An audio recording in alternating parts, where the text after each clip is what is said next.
السلام علیکم ورحمۃ اللہ وبرکاتہ۔ آپ سب سننے اور دیکھنے والوں کے لیے میری اللہ تعالیٰ سے دعا ہے کہ اللہ تعالیٰ آپ سب کو صحت، تندرستی والی، ایمان والی اور اسلام والی نیکیوں سے بری ہوئی لمبی زندگی عطا فرمائے اور قرآن پاک کو ہم سب کی آنکھوں کی ٹھنڈک اور دل کی بہار بنا دے۔ تو آج انشاءاللہ العزیز ہم شروع کریں گے اپنا لیسن نمبر 12 میں ہم پڑھیں گے پارہ نمبر 1 اور سورہ بقرہ آیت نمبر 23 اور 24۔ تو آئیے تلاوت کرتے ہیں۔ پہلے اعوذ باللہ من الشیطان الرجیم، بسم اللہ الرحمن الرحیم۔ و اور ان اگر، کنتم ہو تم، و ان کنتم اور اگر ہو تم، فی ریب شک میں، مما اس کے بارے میں جو، اگر ہو تم کسی شک میں اس کے بارے میں جو نزلنا ہم نے نازل کیا یا ہم نے اتارا، علی عبدنا، علی اوپر، عبدی بندے، نا اپنے، علی عبدنا اپنے بندے پر، فأتو تو تم لے آؤ، بصورت ایک صورت، من مثلہ اس کی مثل، ودعو اور تم بلاؤ، شہداءکم اپنے حمایتیوں کو یا اپنے مددگاروں کو یا اپنے سرداروں کو، من دون اللہ اللہ کے علاوہ، اللہ کے سوا، ان کنتم صادقین ان اگر، کنتم ہو تم، صادقین سچے۔ آگے آیت نمبر 24 دیکھیں، فَإِن پس اگر، لم تفعلوا نہ کیا تم نے، فَإِن لم تفعلوا تو اگر نہ کیا تم نے، وَلَن تفعلوا اور ہرگز نہیں تم کر سکو گے، فاتقوا تو تم ڈرو، النار آگ سے، التی وہ جو، وقودها اس کا ایندھن ہے، الناس لوگ، والحجارۃ اور پتھر، وقودها الناس والحجارۃ اس کا ایندھن لوگ اور پتھر ہیں، اعدت للکافرین اعدت وہ تیار کی گئی ہے، للکافرین کافروں کے لیے۔ اب ہم لیسن نمبر 12 کی آیت نمبر 23 اور 24 کی ڈیٹیل کرتے ہیں۔ تو 24 میں چونکہ ہم نے پڑھا، اللہ تعالیٰ نے ایک چیلنج کیا ہے کہ اگر تم اس قرآن کے بارے میں شک میں ہو تو ایک صورت ہی اس کی مثل لے آؤ۔ پہلے اس سورہ کے شروع میں ہم نے پڑھا، ذالک الکتاب لا ریب فیہ، یہ کتاب ہے اس میں کسی قسم کا کوئی شک ہے ہی نہیں۔ پھر بھی اللہ تعالیٰ ارشاد فرماتے ہیں اگر اب بھی تمہیں کسی قسم کا اس کے بارے میں کوئی ادنا سا بھی شک ہے، ادنا سا بھی شائبہ ہے، تو اس کے جیسی ایک صورت ہی بنا لاؤ۔ پہلے سورہ بنی اسرائیل میں اللہ تعالیٰ نے ارشاد فرمایا اس کتاب جیسی ایک کتاب بنا لاؤ، پہلے یہ چیلنج کیا گیا۔ پھر سورہ ہود میں چیلنج کیا گیا کہ اس جیسی 10 صورتیں بنا لاؤ، لیکن پھر مکہ میں بھی یہ چیلنج کیا گیا کہ اس جیسی ایک صورت بنا لاؤ۔ اب مدینہ میں بھی، چونکہ یہ سورہ بقرہ مدنی ہے، تو مدینہ میں بھی اللہ تعالیٰ نے یہ چیلنج کیا کہ اس قرآن کی ایک صورت جیسی ایک صورت ہی بنا لاؤ،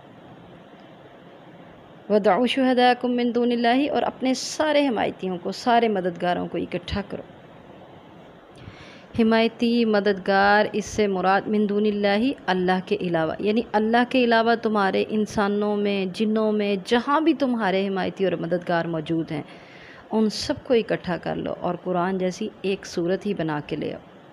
ایک صورت بھی قرآن جیسی نہیں بنا سکتے۔ اچھا، یہاں ایک چیز ہے، ہم نے پڑھا نزلنا علی عبدنا، جو ہم نے اتارا اپنے بندے پر، تو اپنے بندے سے مراد یہاں کون ہے؟ نبی کریم صلی اللہ علیہ وآلہ وسلم۔ اللہ کے نبی صلی اللہ علیہ وسلم کو اپنا بندہ کہا گیا، چونکہ بندے تو سارے ہی اللہ کے ہیں، لیکن یہاں خاص نبی کریم صلی اللہ علیہ وسلم کے لیے کہا گیا ہے، بالکل ایسے جیسے دیکھیں بیت اللہ اللہ کے گھر اور ناقۃ اللہ اللہ کی اونٹنی۔ اب اونٹنیاں بھی ساری اللہ کی ہیں، گھر بھی سارے اللہ کے ہیں، لیکن بیت اللہ سے مراد خاص گھر ہے، یعنی خانہ کعبہ، اور اسی طرح ناقۃ اللہ سے مراد صالح علیہ السلام کی اونٹنی ہے، خاص اونٹنی۔ تو یہاں عبدنا سے مراد خاص بندے یعنی نبی کریم صلی اللہ علیہ وسلم کو کہا گیا ہے۔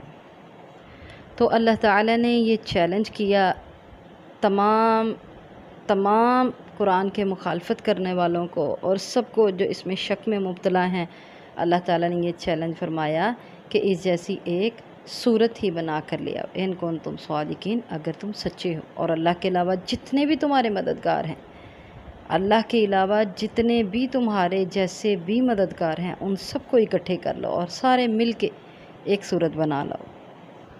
لیکن وہ اس چیلنج میں پورا نہ اتر سکے، اور آج تک کوئی اس چیلنج کو پورا نہیں کر سکا، اور قیامت تک کوئی اس چیلنج کو پورا نہیں کر سکے گا، کیونکہ اللہ تعالیٰ نے ارشاد فرمایا ہے فَإِن لَمْ تَفْعَلُوا وَلَن تَفْعَلُوا، اور اگر تم نے نہیں کیا اور تم کر بھی نہیں سکو گے، وَلَن تَفْعَلُوا، ہرگز نہیں تم کر سکو گے، کبھی ایسا ہو ہی نہیں سکتا کہ قرآن کی ایک صورت، ایک آیت جیسی کوئی آیت کوئی بنا لے، ایسا ہو ہی نہیں سکتا، کیونکہ یہ کسی عام بندے کا کلام نہیں ہے، یہ بندوں کے رب کا کلام ہے، یہ بندوں کے خالق کا کلام ہے، یہ بندوں کے مالک کا کلام ہے، اور اس کے کلام جیسا کوئی کلام بنا نہیں سکتا۔ تو قرآن کی ایک صورت کیا، ایک آیت جیسی کوئی ایک آیت بھی نہیں بنا سکتا، اور اللہ تعالیٰ کے اس چیلنج کو کوئی پورا نہیں کر سکتا۔ ہمارا یہ یقین ہے، کیونکہ اللہ تعالیٰ نے ارشاد فرما دیا اگر نہیں کیا تم نے اور تم کر بھی نہیں سکو گے، قیامت تک کوئی اس قرآن جیسا قرآن نہیں بنا سکتا، اس کی صورت جیسی صورت نہیں بنا سکتا، اس کی آیت جیسی آیت نہیں بنا سکتا۔ یہ ہمارا عقیدہ ہے انشاءاللہ العزیز۔ جیسے کہ ہم لوگوں نے پہلے بھی اس بات کا تذکرہ کیا تھا کہ اللہ تعالیٰ نے ہر دور میں انبیاء کو بھیجا، تو ہر دور میں اس دور کی ضرورت کے مطابق انبیاء کو معجزات دے کر بھیجا۔ جیسے مثال کے طور پر یوسف علیہ السلام کے دور میں خوابوں کی تعبیر بتانے والے یعنی کاہن لوگ بہت موجود تھے، تو یوسف علیہ السلام کو اللہ تعالیٰ نے خوابوں کی تعبیر سکھا دی۔ اب خوابوں کی تعبیر بتانے والے لوگ بھی جس خواب پہ آ کے حیران رہ گئے کہ یہ تو بڑا ہی پریشان کن خواب ہے، اس کی تعبیر ہم بتا ہی نہیں سکتے، تو یوسف علیہ السلام نے بتا دی۔ اسی طرح ہر نبی کو ہر دور میں اللہ تعالیٰ نے ایسے معجزات دے کر بھیجا جو معاملات وہاں عروج پر ہوتے، جس چیز کا وہاں رواج ہوتا، جن کاموں کا وہاں رواج ہوتا، تو انبیاء کو وہی معجزات دے کر بھیجا جاتا تاکہ فرق پتہ چلے کہ یہ معجزہ ہے اور اس دور کی ضرورت کے مطابق۔ اسی طرح موسیٰ علیہ السلام کے دور میں جادوگروں کو بڑا عروج حاصل تھا، تو موسیٰ علیہ السلام کو اللہ تعالیٰ نے یہ بیضا دیا، عصا دیا۔ موسیٰ علیہ السلام نے جب اپنا عصا پھینکا تو جادوگروں کی رسیاں جو سانپوں کی شکل میں بھاگ رہی تھی، تو اس عصے نے بڑا اژدہا بن کر ان رسیوں کو کھا لیا، تو پتہ چلا جادوگر بھی سجدے میں گر گئے اور کہنے لگے ہم نے جو کیا تھا یہ جادو تھا، لیکن موسیٰ علیہ السلام نے جو کیا یہ جادو نہیں ہے، یہ جادو نہیں ہے، یہ کوئی معجزہ ہی ہو سکتا ہے، تو فرق پتہ چل گیا۔ اسی طرح حضرت عیسیٰ علیہ السلام کے دور میں سائنس کو بہت عروج حاصل تھا، بہت زیادہ عروج پہ تھی سائنس، تو اللہ تعالیٰ نے عیسیٰ علیہ السلام کو ایسے معجزات دے کر بھیجا جس نے سائنس کو بھی مات دے دی۔ وہ معجزات کیا تھے؟ عیسیٰ علیہ السلام ایک پرندے کی شکل کا مٹی کا بناتے اور اس میں اللہ کے حکم سے روح پھونکتے۔ عیسیٰ علیہ السلام کسی مادرزاد اندھے کو جو کہ ٹھیک ہو ہی نہیں سکتا، اس کی بینائی واپس آ ہی نہیں سکتی، آج تک بھی اس کا کوئی علاج نہیں ہے، جو ماں کے پیٹ سے ہی بلائنڈ پیدا ہو، تو عیسیٰ علیہ السلام اس کی آنکھوں پر ہاتھ پھیرتے تو وہ دیکھنے لگ جاتا۔ اسی طرح کوڑ کی بیماری، اس کا علاج آج بھی دریافت نہیں کیا۔ آج جب سائنس اتنے عروج کو پہنچی ہوئی ہے اور اتنی ترقی کر چکی ہے، لیکن کوڑ کی بیماری کا علاج آج بھی دریافت نہیں ہو سکا، تو عیسیٰ علیہ السلام کوڑ کی بیماری والے آدمی کے جسم پر ہاتھ پھیرتے تو وہ تندرست ہو جاتا۔ تو اللہ تعالیٰ نے عیسیٰ علیہ السلام کو وہ معجزات دے کر بھیجے جنہوں نے سائنس کو بھی مات دے دی، اور سائنسدان بھی حیران رہ گئے کہ یہ سائنس نہیں ہے، یہ تو کوئی اللہ کا کلام ہے، یہ تو کوئی معجزہ ہے، یہ سائنس نہیں ہے۔ تو یہ پتہ چلا کہ انبیاء کو وہ معجزات اللہ نے دے کر بھیجا جن چیزوں کو اور جن کاموں کو اس انبیاء کے دور میں عروج حاصل تھا، اور وہ ساری چیزیں معجزات سے نیچے آ گئیں۔ تو اسی طرح نبی کریم صلی اللہ علیہ وسلم کے دور میں عرب میں کیا رواج تھا؟ فصاحت و بلاغت کا، خطابت کا۔ اہل عرب اپنی فصاحت و بلاغت پر فخر کیا کرتے تھے، ناز کیا کرتے تھے۔ ان کے دور کے یہ فاضل عربی جب ہم پڑھ رہے تھے تو ہم نے پڑھی، ان کے دور میں دیوان نبی تھا اور دیوان حماسہ جس میں جنگوں کے واقعات تھے، اور متنبی جس میں عشق کے جو ہیں وہ شعر و شاعری تھی۔ لیکن چونکہ وہ شعر و شاعری جیسی بھی ہے، دیوان حماسہ میں جنگوں کی شعر و شاعری ہے اور اچھے انداز سے بھڑکایا جاتا ہے، یعنی فصاحت و بلاغت اس قدر ہوتی ہے اس کے اندر۔ تو جب ہم پڑھتے تھے دیکھا کرتے تھے کہ یہ جاہلیت کے شعراء ہیں، اور جاہلیت کی شاعری میں سے وہ شاعری اگر آج بھی کوئی پڑھے تو اس میں فصاحت و بلاغت نظر آتی ہے، اگرچہ وہ شاعری بہت صاف ستھری نہ ہو۔ اللہ کے نبی صلی اللہ علیہ وسلم نے جاہلیت کی شاعری میں سے ایک شعر کی بہت تعریف کی تھی، جس میں صرف اللہ کے حق ہونے کی وضاحت کی گئی تھی۔ مختصر یہ کہ پتہ یہ چلا کہ نبی کریم صلی اللہ علیہ وسلم کے دور میں فصاحت و بلاغت کو بڑا عروج حاصل تھا۔ اہل عرب فخر کیا کرتے تھے اپنی فصاحت و بلاغت پہ، اپنی خطابت پہ۔ تو اللہ تعالیٰ نے نبی کریم صلی اللہ علیہ وسلم کو جو معجزہ دیا، اس نے ہر قسم کی فصاحت و بلاغت کو مات دے دی۔ ہر قسم کا فصیح و بلیغ انسان جو نبی کریم صلی اللہ علیہ وسلم کے سامنے آتا اور آ کر کہتا کہ یہ دیوانہ ہو گیا ہے، اس پر جن کا سایہ ہے، میں کوئی منتر پڑھوں گا، میں اس کا علاج کروں گا، اور جب نبی کریم صلی اللہ علیہ وسلم تھوڑا سا اللہ کا قرآن پڑھ کر سناتے، تھوڑا سا، تو وہ دل پہ ایسا اثر کرتا ان کے کہ وہ خود پکار اٹھتے اور کہتے کہ نہ نہ نہ، یہ کسی قسم کی کوئی شاعری نہیں ہے۔ شاعر آتے تو وہ کہتے یہ کسی قسم کی کوئی شاعری نہیں ہے، یہ جو پڑھتا ہے یہ کوئی جن یا مجنوں دیوانہ نہیں ہے، نہ کسی جن کا سایہ ہے اس کے اوپر، بلکہ یہ کوئی اور ہی کلام ہے، یہ کسی انسان کا کلام نہیں لگتا۔ تو پتہ چلا کہ قرآن نے ہر قسم کی عربوں کی فصاحت و بلاغت کو مات دی، ہر قسم کی ان کی خطابت کو مات دی۔ تو فصاحت و بلاغت میں قرآن اپنی مثال آپ ہے، قرآن جیسی کوئی مثال ہو ہی نہیں سکتی۔ اور یہ اللہ تعالیٰ کا فصاحت و بلاغت میں ایسا بڑا معجزہ ہے کہ آج سینکڑوں سال گزرنے کے باوجود اس جیسی ایک صورت بھی کوئی نہیں بنا سکا، اور نہ ہی قیامت تک بنا سکے گا۔ تو اللہ تعالیٰ ارشاد فرماتے ہیں فَاتَّقُوا النَّارَ الَّتِي وَقُودُهَا النَّاسُ وَالْحِجَارَةُ، ایسا کر تو نہیں سکو گے، ڈرو اس آگ سے جس کا ایندھن لوگ اور پتھر ہیں۔ اعدت للکافرین، کافروں کے لیے تیار کی گئی ہے۔ وہ آگ کون سی آگ ہے؟ جہنم کی آگ۔ اور جہنم کی آگ کے بارے میں نبی کریم صلی اللہ علیہ وآلہ وسلم نے ارشاد فرمایا،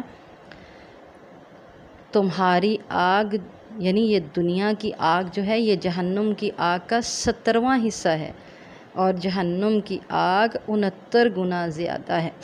69% جہنم کی آگ دنیا کی آگ سے زیادہ تیز ہے، اور ٹوٹل 70% اگر جہنم کی آگ ہو تو صرف 1% یعنی 70واں حصہ دنیا کی آگ کی تپش ہے، اور جہنم کی آگ کی تپش 69% اس سے زیادہ ہے۔ اللہ تعالی ہم سب کو جہنم سے بچا کے رکھے۔ اللہم اعذنا من عذاب النار۔ تو اللہ تعالیٰ ارشاد فرماتے ہیں اس آگ سے ڈر جاؤ۔ دنیا میں تو آگ جلائی جاتی ہے، اور وہ آگ ایندھن سے جلائی جاتی ہے، لکڑیوں سے جلائی جاتی ہے، لیکن جہنم کی آگ جو ہے وہ انسانوں اور پتھروں سے بھڑکائی جائے گی۔ دنیا کی آگ میں پتھر اور انسان اگر پھینک دیے جائیں تو وہ آگ کم کرنے کا باعث بنتے ہیں، لیکن جہنم کی آگ اس سے مزید بھڑکے گی۔ نعوذ باللہ، اللہم اعذنا من النار، اللہم اجرنا من النار۔ تو یہ آگ اس قدر تیز آگ ہے۔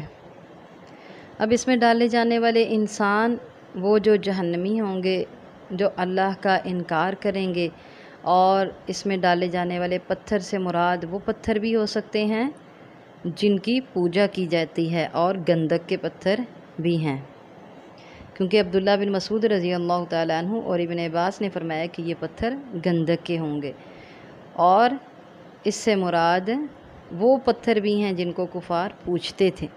تو اللہ تعالیٰ ارشاد فرماتے ہیں اعدت للکافرین، یہ آگ تو کافروں کے لیے تیار کی گئی ہے۔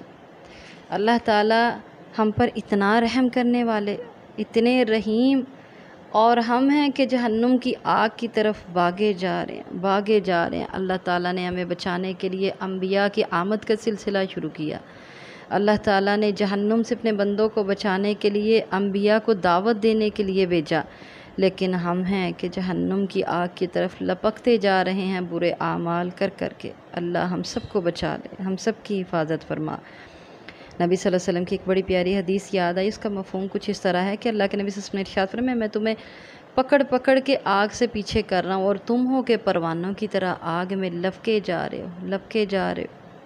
جس طرح پروانہ شمع کے پیچھے مر جاتا ہے نا اور حاصل اس کو کچھ بھی نہیں ہوتا، اسی طرح اللہ کے نبی صلی اللہ علیہ وسلم نے ارشاد فرمایا، تم پروانہ وار آگ پہ گرے جا رہے ہو، لپکے جا رہے ہو اور میں تمہیں پکڑ کے پیچھے کر رہا ہوں۔